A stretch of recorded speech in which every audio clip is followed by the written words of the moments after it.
Hey guys, just a quick video on trauma releasing exercises. Again, it's just a continuation from the mile swim I've done today. I'm not a trauma releasing exercise instructor, so please don't take this as instruction. TRE is amazing, by the way. It's a way of releasing trapped trauma from your body, and it's a very pleasant experience. If you want the name of a great instructor, I can highly recommend one, Sharon Mullen. She's in Lismore in New South Wales in Australia, but she does Skype and Zoom and internet sessions as well, so you can have one in your own home.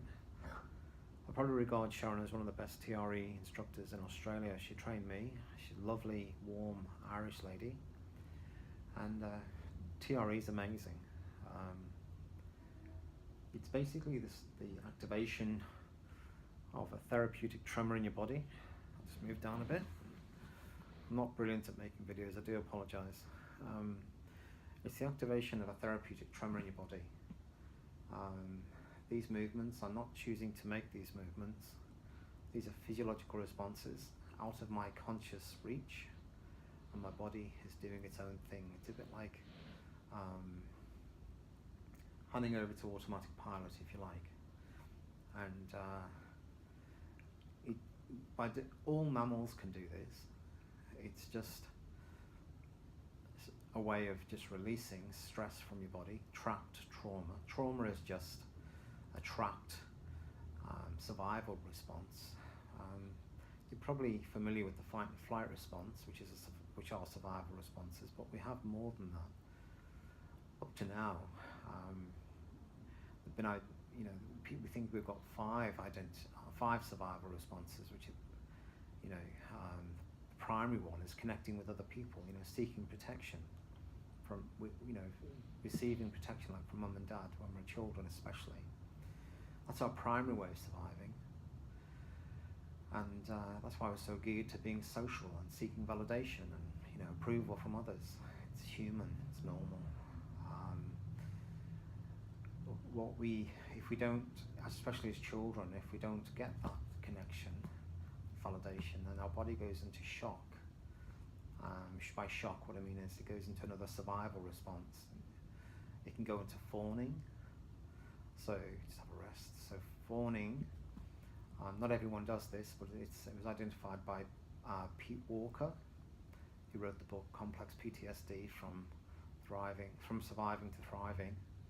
And fawning is basically as the connection falls away, or as a child's body perceives connection as falling away, and the sense of vulnerability increases, and they chase after mum or dad or whoever's looking after them to try and re-establish the primary way of surviving, connection, receiving protection. And if that fawning isn't switched off with a hug or something within a couple of minutes, then it will get suppressed as shock, in other words, trauma. Another one is fawning is a mobility response. We don't all go into it, by the way. Another mobility response is the fight response, and another one is the flight response, which I'm sure you're familiar with. So fawn, fight, flight. And these can be quite intense for children especially. And if they're not deactivated by a hug or something similar within a couple of minutes, then the body just suppresses it.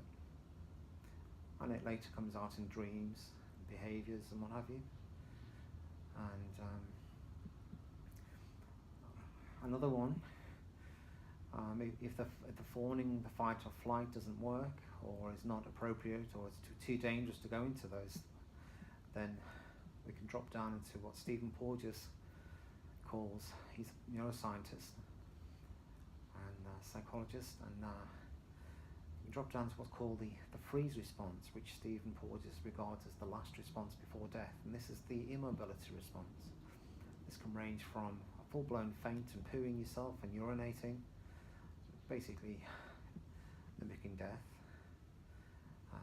On the battlefield, that would be an advantage, because if you can poo yourself and urinate and faint and pass out and look dead and pale, hopefully someone potential enemy would walk past you and leave you. And freeze response can also range from that up to startling, looking startled, sort of wide eyes. Especially children do that, don't they? And again, if that's not turned off, it'll get stored as shock or trauma, otherwise known as trauma. Trauma is shock. And another manifestation of the freeze response is dissociation, where we just disconnect from the present moment. We tend to just, disconnect from reality, and we can just be, in the room but not in the room, so to speak. One up from that might be just lots of daydreaming, and my body's really enjoying this. I think just enjoying a little bit of a dance. It's not unusual to start laughing or crying. I actually made a video 2 days ago. I was doing my trauma releasing exercises, and I was laughing 1 minute and had a spate of intensive crying the next. That's okay. That's beautiful. It's just your body just releasing shock. It's nothing to be afraid of. It's quite normal actually to release this. It's very healthy too actually. This was developed by a guy called David Baselli. He's a trauma specialist, and it's taught to people in severe trauma zones, and it's taught to militaries around the world, police forces. I found out about it because my friend used to work for a police force in Australia, and she taught this to the police officers and to the various police personnel. It's very pleasant. It's a little tiring. It's very pleasant.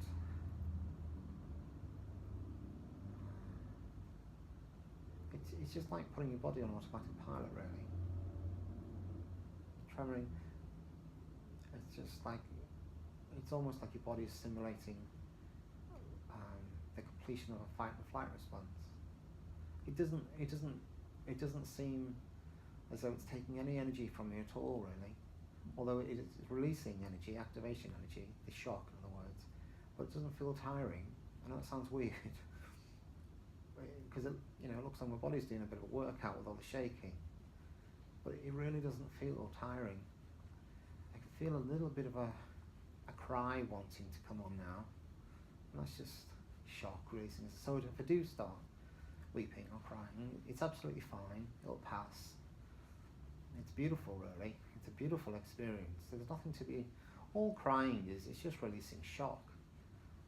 We just live in a culture, especially in the West, where it's seen as a bad thing. Crying is a beautiful thing. There's a reason why Mother Nature gave us those little holes in our eyes.